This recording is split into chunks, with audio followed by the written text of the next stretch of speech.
Hello everyone, welcome back to my YouTube channel academic bytes. आज हम इस video में डिस्कस करने वाले हैं क्लास 8 साइंस का चैप्टर 9 फ्रिक्शंस के question and answer. Video start करने से पहले अगर आपने वीडियो को लाइक नहीं किया है तो प्लीज वीडियो को लाइक, शेयर और चैनल को सब्सक्राइब जरूर कर दें और बेल आइकन को प्रेस करना ना भूलें ताकि आपको सभी वीडियो की नोटिफिकेशन टाइम टू टाइम मिलती रहे। चलो फिर विदाउट टाइम वेस्ट के स्टार्ट करते हैं अपने क्वेश्चन। तो हमारा फर्स्ट क्वेश्चन है fill in the blanks. Friction opposes the dash between the surfaces in contact with each other. तो जो फ्रिक्शन होता है वो क्या अपोज करता है? वो मोशन को अपोज करता है। तो इसका राइट आंसर क्या है? Motion. Okay.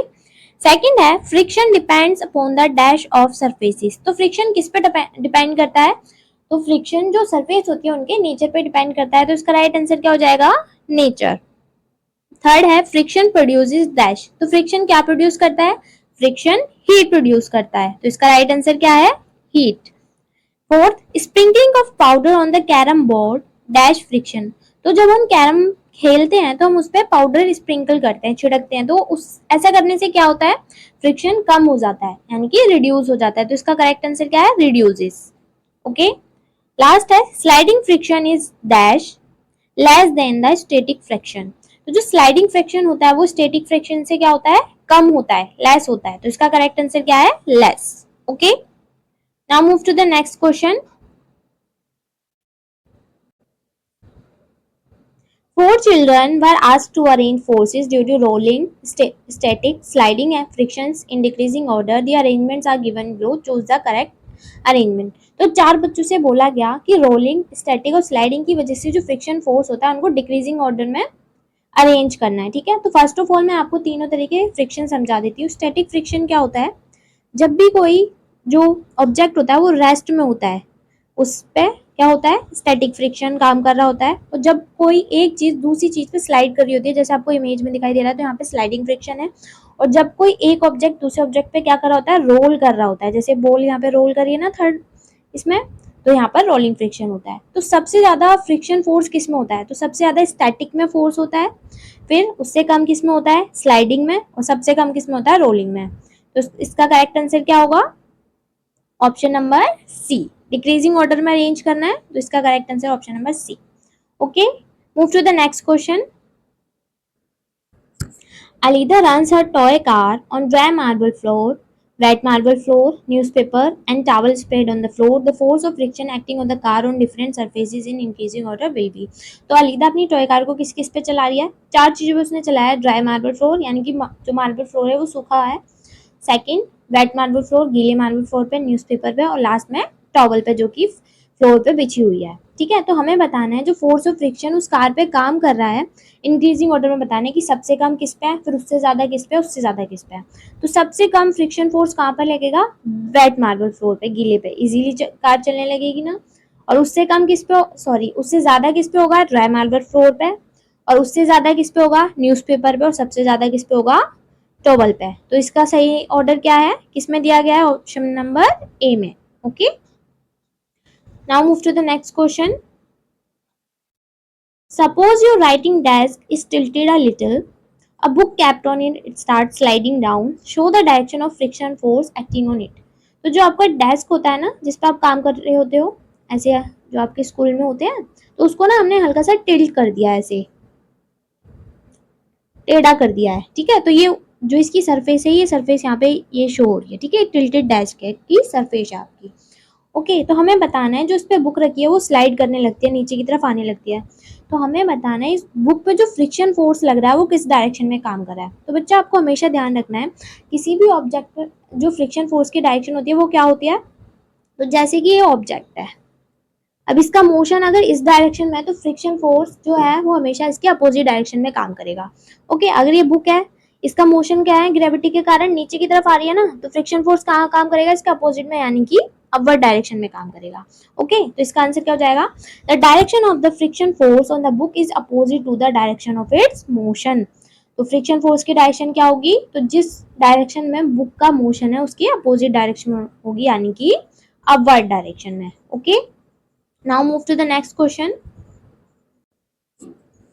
You spill a bucket of soapy water on a marble floor accidentally. Would it make it easier or more difficult for you to walk on the floor? Why?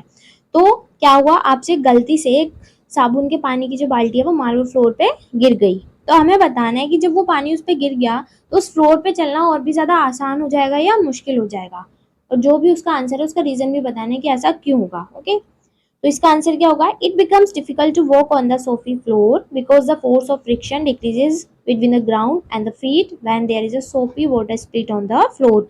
तो हमारा उस floor पे चलना मुश्किल हो जाएगा। और friction क्यों मुश्किल हो जाएगा? क्योंकि जो फोर्स ऑफ फ्रिक्शन है मार्बल फ्लोर और हमारे पैरों के बीच में वो कम हो गया है। किसकी वजह से? उस साबुन के पानी की वजह से। Okay, now move to the next question.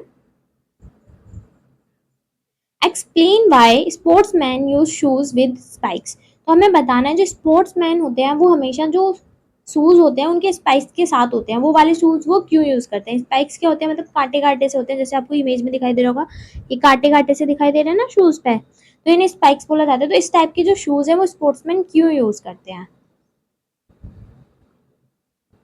Sportsmen use shoes with spikes because of the better grip given by the spikes while running. तो स्पोर्ट्समैन स्पाइक्स वाले शूज क्यों यूज करते हैं? क्योंकि ये अच्छी ग्रिप देते हैं, मतलब अच्छी पकड़ बनाते हैं। इसके साथ ग्राउंड के साथ जब वो भाग रहे होते हैं। This is because the force of friction between the shoes and the ground increases with the help of spikes. Spikes की वजह से क्या होता है? जो फोर्स ऑफ फ्रिक्शन होता है जूतों के बीच में और ग्राउंड यानी कि उस मैदान के बीच में वो बढ़ जाता है और इसकी वजह से वो अच्छे से दौड़ पाते हैं। Okay, now move to the next question. Iqbal has to push a lighter box and Seema has to push a similar heavy box on the same floor. Who will have to apply a larger force and why?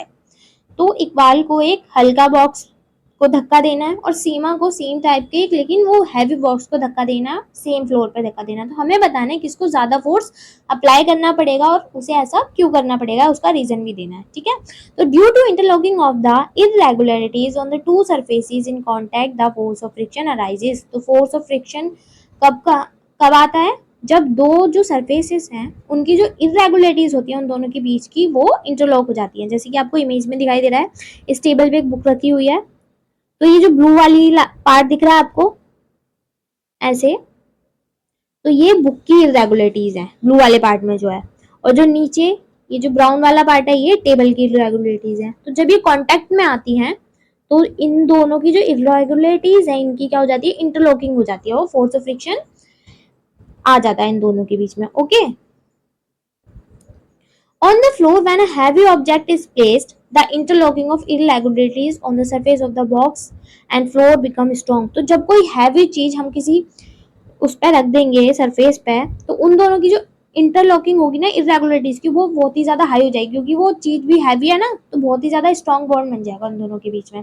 This is because the two surfaces in contact are pressed harder. और ऐसा क्यों हुआ है? क्योंकि वो object वो बहुत ज्यादा हैवी है ना, तो वो उसने बहुत ज्यादा फोर्स लगा दिया, बहुत ही कस के वो दब गए, तो इंटरलॉकिंग बहुत ही स्ट्रॉन्ग हो गई है उनकी। Hence more force is required to overcome the interlocking. इसलिए उस इंटरलॉकिंग से निकलने के लिए हमें बहुत ही ज्यादा फोर्स को अप्लाई करना पड़ेगा। Thus to push the heavier box, Seema has to apply greater force than Iqbal। तो इसलिए जो हैवी बॉक्स है उसको पुश करने के लिए सीमा को ज्यादा फोर्स अप्लाई करना पड़ेगा, क्योंकि जो हैवी ऑब्जेक्ट्स होता है उसका सरफेस के साथ इंटरलॉकिंग बहुत ही ज्यादा स्ट्रॉन्ग हो जाती है और उस इंटरलॉकिंग को ओवरकम करने के लिए हमें बहुत ही ज्यादा फोर्स अप्लाई करना पड़ता है। Okay, now move to the next. Explain why sliding friction is less than the static friction. तो हमें बताना है जो स्लाइडिंग फ्रिक्शन होता है वो स्टैटिक फ्रिक्शन से कम क्यों होता है। तो स्लाइडिंग और मैंने स्टैटिक फ्रिक्शन तो आपको स्टार्टिंग में वीडियो में बताया था, तो अब हम इसको एक्सप्लेन करते हैं। When irregularities present in the surfaces of two object in contact can interlock with each other, frictions come into play. तो दो ऑब्जेक्ट के बीच में फ्रिक्शंस कब आता है? जब दो सरफेस के बीच की जो इरेगुलरिटीज होती हैं वो इंटरलॉक हो जाती हैं। जैसे मैंने आपको भी ऊपर एग्जांपल देके समझाया था बुक वाले से, ये इंटरलॉकिंग हो गई ना दो सरफेस की इरेगुलरिटीज की, तो यहाँ पे फ्रिक्शन काम करने लगता है। Okay, the time given in sliding for interlocking is very small. तो जब स्लाइडिंग फ्रिक्शन हो रहा होता है, जब कोई एक ऑब्जेक्ट दूसरे ऑब्जेक्ट पे ऐसे फिसल रहा होता है, तो जो इंटरलॉकिंग करने का जो टाइम होता है ना वो कम मिलता है, जल्दी से स्लाइड करके निकल जाता है ऑब्जेक्ट, तो ऐसे फिसल के यहाँ से। thus interlocking is not strong, इसलिए जो इंटरलॉकिंग होती है वो ज्यादा ही स्ट्रॉन्ग नहीं होती है क्योंकि उसे टाइम ही नहीं मिला इंटरलॉकिंग करने का। Therefore less force is required to overcome this interlocking, इसलिए हमें कम फोर्स अप्लाई करना होता है इस इंटरलॉकिंग को कम करने के लिए। Due to this reason sliding friction is less than the static friction, और इसी रीजन की वजह से जो स्लाइडिंग फ्रिक्शन होता है वो कम होता है किसके मुकाबले, स्टैटिक फ्रिक्शन के मुकाबले। तो अब आप इस सेम क्वेश्चन अगर आपके एग्जाम में आए, ये पूछा जाए कि sliding friction sorry rolling friction sliding friction से कम क्यों होता है, क्योंकि रोलिंग में और भी ज्यादा कम टाइम मिलता है। अब कोई चीज किसी चीज पे रोल होके जा रही है तो वो तो और भी जल्दी निकल जाएगी ना, और भी कम टाइम मिला तो और भी कम जो उनकी इंटरलॉकिंग है वो बहुत ही ज्यादा वीक होगी और हमें बहुत ही कम फोर्स अप्लाई करना पड़ेगा। Okay, now move to the next question. Give examples to show that friction is both a friend and foe. तो हमें बताना है, दो दो एग्जाम्पल्स देके हम बताएंगे कि जो फ्रिक्शन होता है वो हमारा दोस्त भी है और हमारा दुश्मन भी है। और कैसे है, पहले तो हम उसके मतलब उसके एडवांटेज बताने हैं और डिसएडवांटेज बताने हैं। तो फर्स्ट हम डिस्कस करेंगे उसके एडवांटेज क्या होते हैं फ्रिक्शन के। तो फर्स्ट एडवांटेज क्या है फ्रिक्शन की, कि फ्रिक्शन की वजह से हम चल पाते हैं। अगर फ्रिक्शन नहीं होगा तो हम वॉक नहीं कर पाएंगे।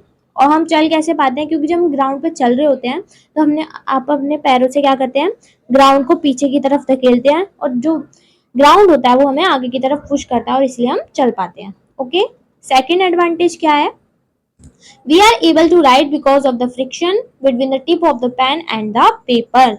हम लिख भी क्यों पाते हैं, क्योंकि जो हमारे पेन की टिप होती है और जो पेपर होता है उसके बीच में क्या होता है, फ्रिक्शन होता है, इसी की वजह से हम लिख पाते हैं। अगर उन दोनों के बीच में फ्रिक्शन नहीं होगा तो हम नहीं लिख पाएंगे। ओके, अब डिसएडवांटेज की बात करते हैं।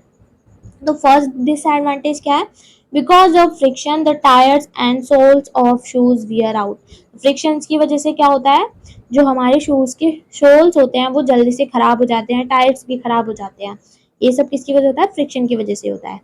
सेकेंड डिसएडवांटेज क्या है, friction produces heat between different part of the machine, this can damage the machine. तो फ्रिक्शन की वजह से क्या होता है, हीट प्रोड्यूस होती है मशीन के डिफरेंट पार्ट्स में जिसकी वजह से मशीन डैमेज हो जाती है। Okay, move to the next question. Explain why objects moving in floats must have special shapes. तो हमें बताना है जो ऑब्जेक्ट किस में मूव करते हैं, फ्लोट्स में मूव करते हैं, उनकी एक स्पेशल शेप क्यों होनी चाहिए। तो ये जो आपको एयरप्लेन दिखाई दे रहा है इसकी शेप आपको इससे मैच होती हुई दिखाई दे रही है, बर्ड जैसी होती है ना एयरप्लेन की शेप, तो ऐसा क्यों होता है। फर्स्ट ऑफ ऑल फ्लड्स क्या होते हैं बच्चा, तो फ्लड्स साइंस में जो गैसेस और लिक्विड्स होता है उनका कॉमन नेम क्या होता है, फ्लड्स बोला जाता है उन्हें, फ्लूइड्स। ओके, तो इसका आंसर एक्सप्लेन करते हैं हम। When a body moves through a fluid it experience an opposing force which try to oppose it motion through the fluid. तो जब कोई बॉडी किस में मूव कर रही होती है, फ्लड में मूव कर रही होती है, तो वो एक अपोजिंग फोर्स एक्सपीरियंस करती है जो कि उसके मोशन को अपोज करने की कोशिश कर रहा होता है। This opposing force is known as the drag force and the frictional force depend on the shape of the body. और इस अपोजिंग फोर्स को क्या बोला जाता है, ड्रैग फोर्स बोला जाता है। ये ध्यान रखना बच्चा, जो फ्लड्स में ऑब्जेक्ट के ऊपर अपोजिंग फोर्स लगता है उसे क्या बोला जाता है, ड्रैग फोर्स। तो यह आपका मल्टीपल चॉइस क्वेश्चंस में ये क्वेश्चन आ सकता है। ओके, और ये फ्रिक्शन फोर्स किस पे डिपेंड करता है, बॉडी की शेप पे डिपेंड करता है। By giving the object a special shape the force of friction acting on it can be minimised. तो हम ऑब्जेक्ट को एक स्पेशल शेप देके क्या करते हैं, उस फोर्स ऑफ फ्रिक्शन को कम कर सकते हैं, इसलिए हम उनको एक स्पेशल शेप देते हैं। Hence it becomes easier for a body to move through the fluid. तो इसी वजह से जब हम उनको एक स्पेशल शेप देते हैं तो उस बॉडी के लिए, उस ऑब्जेक्ट के लिए फ्लड के थ्रू मूव करना इजी हो जाता है, इसलिए हम उन्हें स्पेशल शेप देते हैं। Okay, that's it for the video. I hope आपको सभी क्वेश्चन के आंसर अच्छे से समझ आए होंगे। अगर ये वीडियो आपके लिए हेल्पफुल है तो प्लीज वीडियो को लाइक, शेयर और चैनल को सब्सक्राइब जरूर कर दें और बेल आइकन को प्रेस करना ना भूलें ताकि आपको सभी वीडियो की नोटिफिकेशन टाइम टू टाइम मिलती रहे।